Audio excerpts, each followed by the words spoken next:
Assalamualaikum dan salam sejahtera. Saya Faizul Risha bin Hussein dari bahagian pemetaan topografi Semenanjung sebagai penceramah seterusnya bagi sesi slot 3, iaitu aplikasi data LiDAR jabatan atau agensi manipulasi data ketinggian. Terlebih dahulu, saya ingin ucapkan terima kasih kepada tuan-tuan dan puan-puan yang dapat meluangkan masa untuk kursus yang diadakan secara atas talian pada kali ini. Seperti sedia maklum, sesi ini adalah yang terakhir bagi tajuk ini dan saya akan cuba recap sedikit di dalam sesi saya mengenai apa yang telah dibentangkan di dalam sesi 1 dan 2 sebentar tadi. Tanpa membuang masa, saya teruskan dengan pembentangan saya. Untuk isi kandungan perbincangan hari ini, saya dapat summariskan kepada 4, iaitu perkembangan teknologi LiDAR, perubahan teknologi LiDAR, LiDAR output dan keperluan LiDAR. Perkembangan teknologi LiDAR di JUPEM bermula dari tahun 2002 dengan menggunakan alat Optek dan Sirec. Pada tahun 2013 dan 2014, aktiviti perolehan data LiDAR telah dilakukan di kawasan wilayah Persekutuan Kuala Lumpur bagi tujuan pembangunan data smart cadastre, yang mana projek ini telah di-outsourcekan sepenuhnya. Aktiviti LiDAR semakin pesat dan banyak digunakan di JUPEM bermula dari tahun 2016 sehingga 2019, di mana banyak perolehan data telah dilakukan dengan beberapa syarikat mula melabur dalam pembelian sensor LiDAR. Selain JUPEM, terdapat juga beberapa agensi lain yang turut terlibat di dalam perolehan data ini. JUPEM juga merupakan SME, iaitu Subject Matter Expert LiDAR, bagi agensi kerajaan yang terlibat dengan mana-mana projek berkaitan dengan LiDAR. Okey, seterusnya, perubahan teknologi sistem. Kita tidak boleh lari dari teknologi. Setiap hari semakin canggih, bergantung kepada kita untuk berubah mengikut kemampuan. Evolusi LiDAR memang semakin hari semakin baik, di mana alat sensor semakin kecil dan ringan membolehkan ianya boleh diletakkan di atas pesawat kecil seperti UAV. Di slide saya highlightkan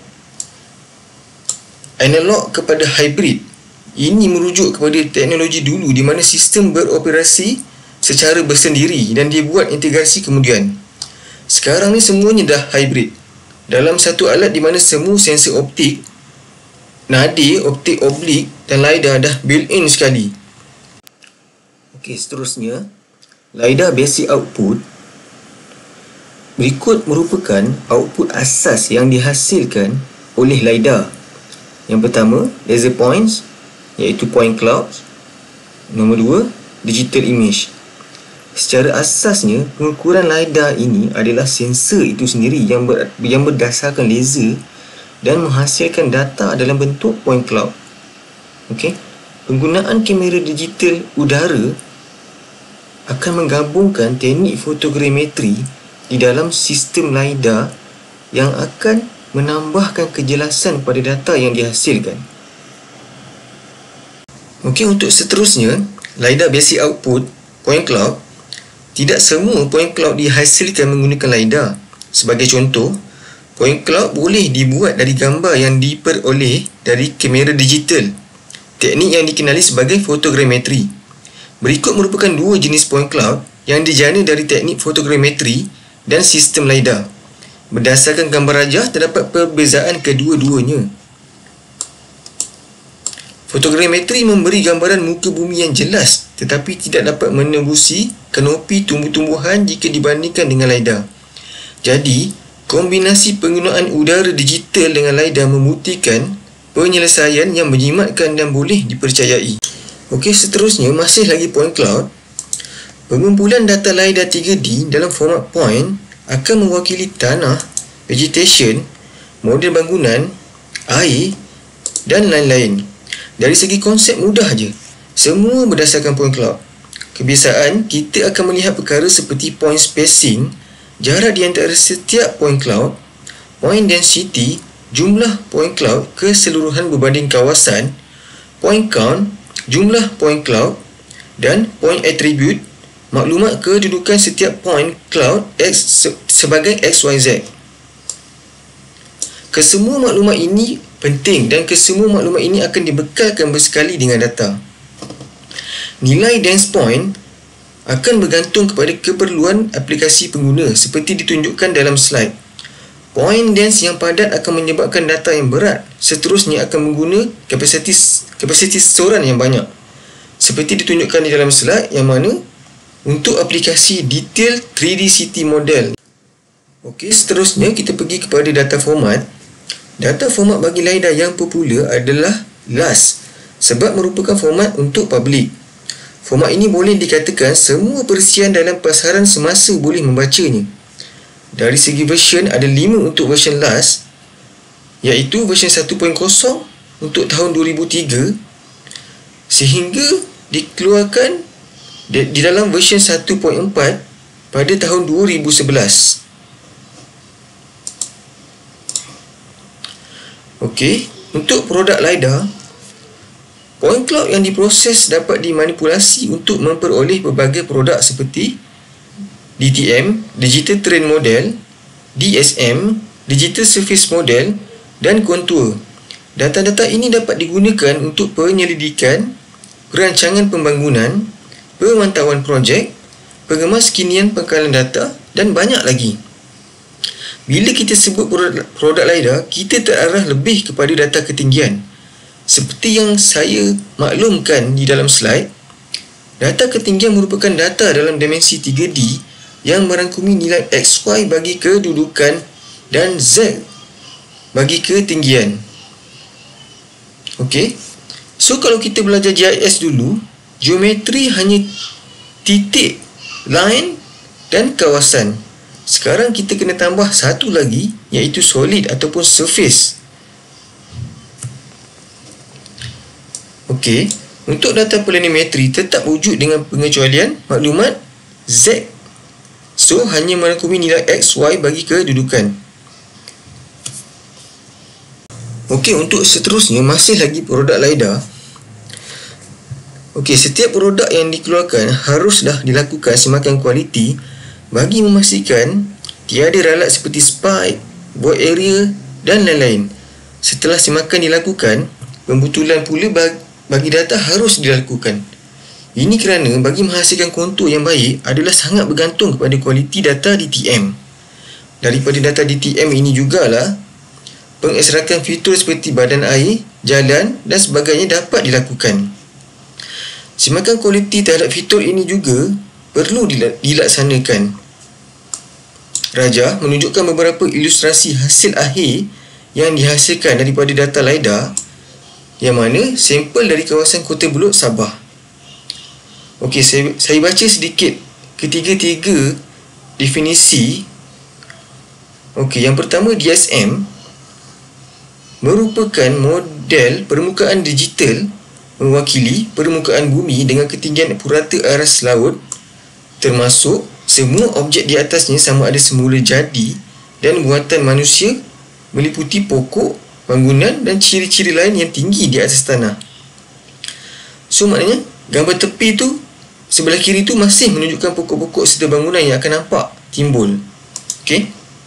Okey, sekejap saya pointkan. Okey, untuk seterusnya DEM. Okey, ianya merupakan model permukaan digital mewakili permukaan bumi dengan ketinggian purata aras laut, tidak termasuk semua objek di atasnya. Dengan kata lain, semua ciri-ciri semula jadi dan buatan manusia akan dihapuskan dari permukaan atas tanah tanpa mengambil kira breakline, iaitu perubahan minimum butiran seperti garisan perpisahan di antara objek atas tanah dengan badan air. Okey. Kalau kita nampak di tengah, okey, pokok-pokok serta bangunan telah dihapuskan, tetapi air nampak masih belum flatten, masih belum diproses dan masih lagi berombak, berbeza dengan keadaan digital terrain model iaitu DTM. Okey, saya terangkan dulu masuk DTM. Okey, ianya merupakan model permukaan digital mewakili permukaan bumi dengan ketinggian purata aras laut tidak termasuk semua objek di atasnya. Dengan kata lain, semua ciri-ciri semula jadi dan buatan manusia akan dihapuskan dari permukaan atas tanah dengan mengambil kira breakline, iaitu perubahan minimum butiran, seperti garisan perpisahan di antara objek atas tanah dan badan air. So kita akan nampak ianya seperti sama dengan gambar di tengah, iaitu DEM, tapi sebenarnya tidak. Ini adalah kerana kawasan yang diliputi air telah diratakan, di-flatten. Untuk seterusnya, produk LiDAR bagi DTM. Data DTM dapat menyediakan asas untuk analisis dalam hidrologi, pemetaan risiko banjir dan tanah runtuh. Berikut merupakan output yang dapat dihasilkan melalui data DTM, iaitu kontur, pengeksrakan fitur hidrologi, penjanaan produk hidrografi dan penjanaan produk linear, iaitu jalan. Untuk seterusnya, produk LiDAR bagi kontur. Saya baca sedikit dia punya definisi. Garisan kontur menunjukkan ketinggian sesuatu kawasan. Ianya merupakan garisan bayangan untuk menggambarkan keadaan rupa bumi sebenar, yang mana ianya garisan yang dilukis berterusan untuk menghubungkan titik-titik yang sama ketinggian dari aras purata laut. Garis kontur adalah garis ketinggian di atas permukaan tanah, bukannya di atas sebarang objek di atas permukaan bumi. Untuk next, kita pergi kepada keperluan LiDAR. LiDAR sangat efisien untuk digunakan di kawasan yang berbukit atau bergunung ganang disebabkan oleh keadaan topografi yang sukar untuk dimasuki oleh manusia ataupun kenderaan. Kualiti data yang ditawarkan oleh LiDAR sangat-sangat sesuai untuk tujuan pemetaan. LiDAR dapat memberikan ketepatan sehingga 10 cm, point density sehingga 2 ke 8 point per square meter dan kejituan sehingga 3 cm, bergantung kepada spesifikasi yang dikehendaki user. Seterusnya, keperluan LiDAR ni dapat digunakan di dalam beberapa sektor, di antaranya kejuruteraan awam, earth science, planning and resource management, aplikasi ketenteraan dan surveying and photogrammetry. Saya akan terangkan dengan lebih detail sikit dalam slide seterusnya. Untuk seterusnya, kita pergi kepada keperluan LiDAR DTEC ataupun lebih dikenali sebagai HRTE. Ketepatan data DTEC, iaitu Digital Terrain Elevation Data, yang tinggi dapat membantu dalam misi penerbangan pihak tentera dan agensi berkepentingan. Data ketinggian yang dihasilkan adalah mengikut spek pihak ketenteraan yang boleh digunakan dalam simulasi penerbangan mereka. Resolusi data adalah kurang supaya lebih ringan untuk digunakan di dalam sistem pihak tentera. Tentera akan menggunakan data 3D ini untuk sebahagian aplikasi mereka.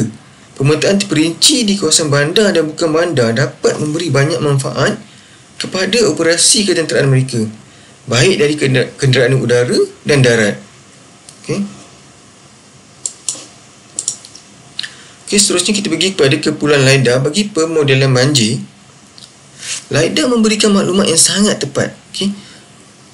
Sungai, ianya sangat sensitif dan beberapa meter perubahan sahaja berkenaan dengan maklumat ketinggian boleh membawa bencana atau kehilangan harta benda. Jadi, LiDAR digunakan untuk mendapatkan data yang resolusi tinggi dan model permukaan sungai yang sangat tepat. Maklumat LiDAR yang diekstrak ini dapat digunakan untuk simulasi 3D untuk perancangan struktur atau bangunan yang perlu dibina di tebing sungai. Selain itu, dengan adanya simulasi 3D ini juga, perancangan dapat dibuat untuk mengatasi masalah banjir dengan melaksanakan projek tebatan banjir bagi lembangan yang berisiko. Ianya juga dapat kena pasti bangunan yang tidak terancang, yang mana menjadi punca bagi banjir tersebut. Selain itu juga, ianya dapat mengenal pasti tempat pemindahan sementara sekiranya berlaku bencana dan sebagainya. Seterusnya, keperluan LiDAR untuk perancangan jalan ataupun railway. Tidak mengherankanlah bahawa teknologi LiDAR juga biasa digunakan dalam merancang jalan raya bandar dan luar bandar. Data LiDAR dapat digunakan untuk mapping reka bentuk jalan yang tepat, membantu membuat jalan yang stabil tanpa kecacatan, tanpa defek, dan dapat meminimumkan kesan pembinaan dan penyelenggaraan jalan baru tersebut. Ini sangat berguna di kawasan berisiko tinggi seperti kawasan berbukit dan tidak stabil.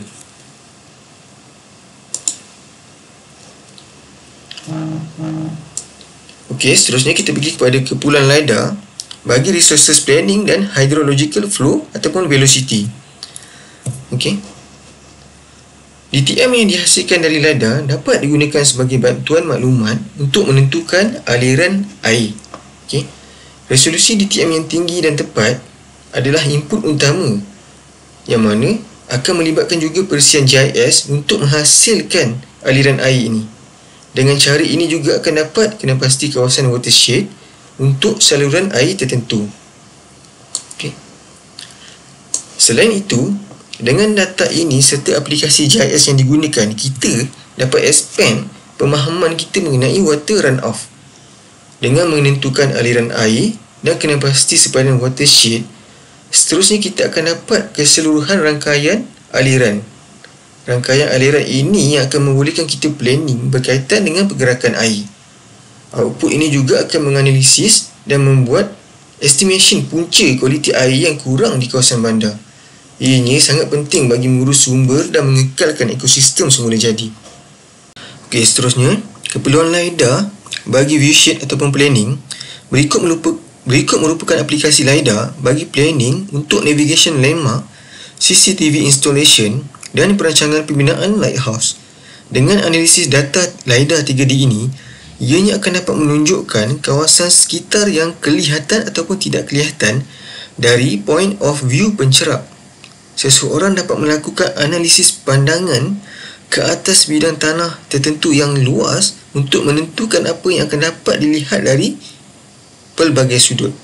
Ianya berguna ketika merancang pembinaan sesuatu bangunan ataupun infrastruktur baru.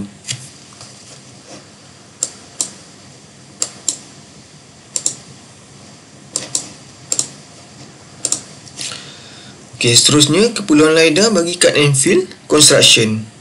Okey. Data LiDAR boleh digunakan untuk membuat model terperinci sebelum dan selepas pembinaan untuk menentukan kuantiti kerja-kerja seperti penembusan tanah. Pelaksanaan teknologi yang menjimatkan ini memerlukan operasi desktop study yang dirancang sepenuhnya untuk memperoleh data imbasan yang mencukupi, dan pemprosesan data tersebut mampu menghasilkan data permukaan muka bumi yang tepat untuk cut and fill tersebut. Seterusnya, keperluan LiDAR bagi kajian kenaikan aras laut oleh Nahrim. Ianya dapat mengenal pasti kawasan pesisir pantai yang berisiko dan dapat menilai impak kenaikan aras laut tersebut ke atas bandar-bandar utama di pesisir pantai Malaysia. Okey. Dan juga ianya akan dapat menilai kesan peningkatan aras laut terhadap ekonomi, pembangunan guna tanah kawasan pantai tersebut serta cadangan langkah mitigasi dan adaptasi yang sesuai untuk dilaksanakan masa hadapan.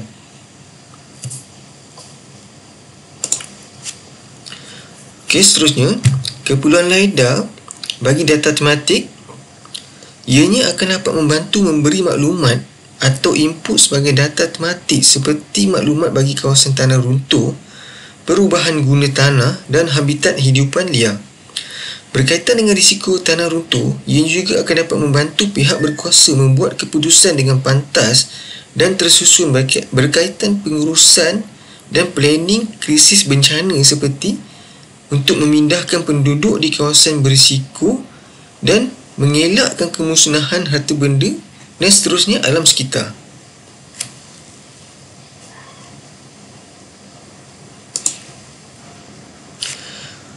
Okey, next, keperluan LiDAR bagi broadcast services. LiDAR dapat meninjau kawasan yang luas dengan menggunakan sedikit masa berbanding dengan kaedah lain. Model permukaan yang dikumpulkan ni dapat dimasukkan ke dalam sistem GIS untuk membuat peta garis pandangan atau viewshed Peta yang dihasilkan ini akan dapat membantu untuk mencari lokasi pembinaan antena yang sesuai di kawasan yang lebih tinggi supaya dapat meliputi kawasan cadangan yang ditetapkan. Okey, seterusnya keperluan LiDAR untuk pemantauan hakisan. DTM dapat digunakan untuk kenapasti hakisan seperti pantai dengan menggunakan temporal data, iaitu seperti dipaparkan tahun 1999 dengan tahun 2000. Okey, daripada DTM yang dihasilkan ni, perbezaan yang ketara kita dapat lihat di dalam tahun tersebut, walaupun perbezaan hanya 1 tahun sahaja. Okey, kita dapat lihat betapa detail, betapa tepatnya data DTM daripada LiDAR.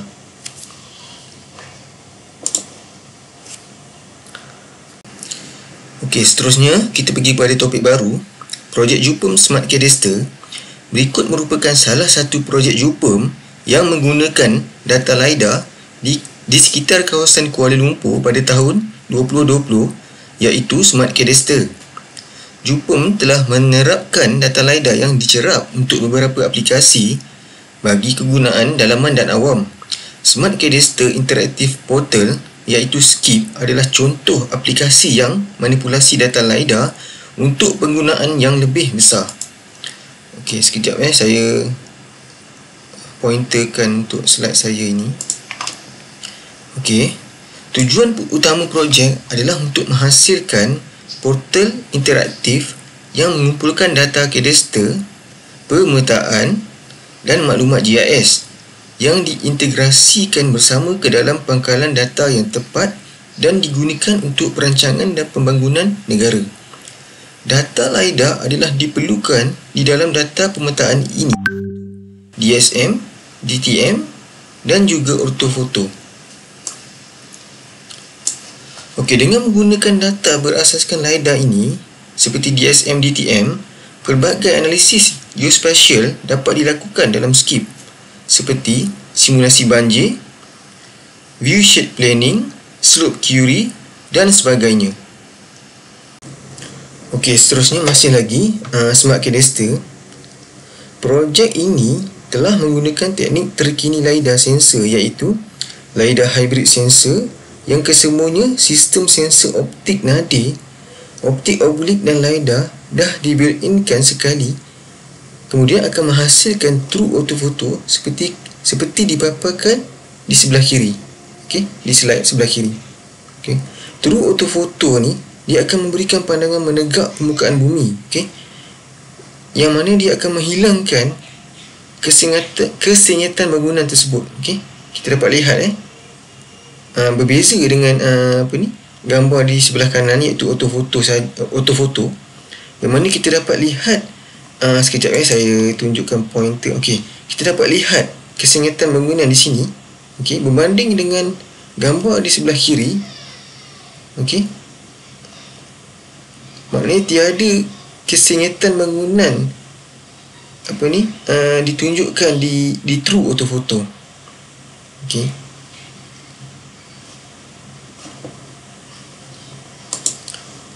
okey, seterusnya masih lagi juga Smart Cadaster. Okey, berikut merupakan contoh point cloud dalam format warna sebenar yang dihasilkan dari hybrid LiDAR sensor.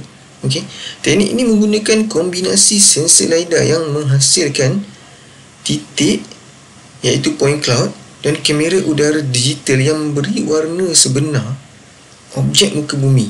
Okey, kita dapat lihat kejelasan point cloud dalam bentuk format color yang sebenar. Okey, yang sebelah kiri ni adalah view in 3D. Okey, gambar diambil sampel dari kawasan Lembah Kelang, Shah Alam.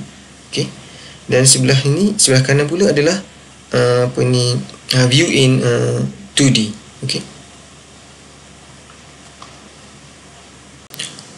Okey, kita dah sampai di slide yang terakhir, iaitu kesimpulan. Okey, saya baca sedikit apa yang saya dapat summariskan daripada pemetangan saya. Yang pertama, keupayaan teknologi LiDAR dalam kenapasti struktur bentuk muka bumi telah dapat diuji dan dibuktikan melalui pelbagai aplikasi. Data LiDAR untuk pemetaan topografi adalah tepat dan sangat sesuai untuk menerangkan info ketinggian cerun melalui DSM dan DTM dengan ketepatan tinggi. Yang terakhir, penggunaan data LiDAR semakin luas dan berkesan menjadikan teknologi ini semakin popular bagi pelbagai aplikasi. Sekian itu saja pembentangan saya pada kali ini. Selepas ini akan diteruskan dengan sesi Q&A. Sebarang persoalan tuan-tuan dan puan-puan bolehlah diajukan kepada penceramah dalam sesi tersebut. Sekian saja. Sekian, terima kasih.